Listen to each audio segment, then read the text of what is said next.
Voilà, nous étions là tout à l'heure dans la province du Haut-Ogooué. On va quand même revenir dans l'Ogooué maritime pour parler de cette sortie politique de l'association Renaissance le week-end écoulé dans la capitale de l'Ogooué maritime. Objectif pour cette structure associative, éclairer l'opinion sur les missions de l'association dans le cadre du pacte social du président de la République, chef de l'État Ali Bongo Ondimba. Les détails, explications dans ce reportage.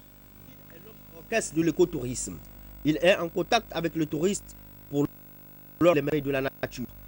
Le Gabon ayant consacré près de 11% de son territoire aux parcs nationaux et le Gabon vert étant un pilier important du plan stratégique Gabon émergent, l'écotourisme connaîtra à n'en plus douter un dynamisme considérable, de même que le métier d'éco-guide qui est essentiel à la valorisation du patrimoine naturel du pays.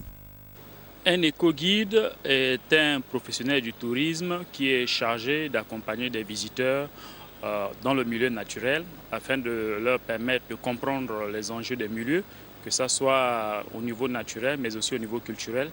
Mais surtout, c'est aussi un professionnel du tourisme qui a les capacités de pouvoir guider et donc accompagner ses visiteurs en toute sécurité, parce que c'est très important.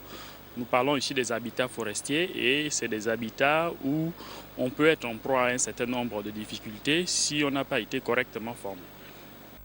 Un éco-guide doit savoir comment se comporter en forêt, approcher les animaux et mettre en confiance les touristes. Devant un éléphant, ce que je pourrais dire, c'est de garder d'abord son calme, avoir le tact, rassurer les touristes et leur dire de ne pas paniquer, parce que lorsque vous paniquez, c'est là où vous attirez plus d'animaux vers vous. Le métier d'éco-guide mérite d'être valorisé. Il est un maillon de l'écotourisme qui est un segment du tourisme durable.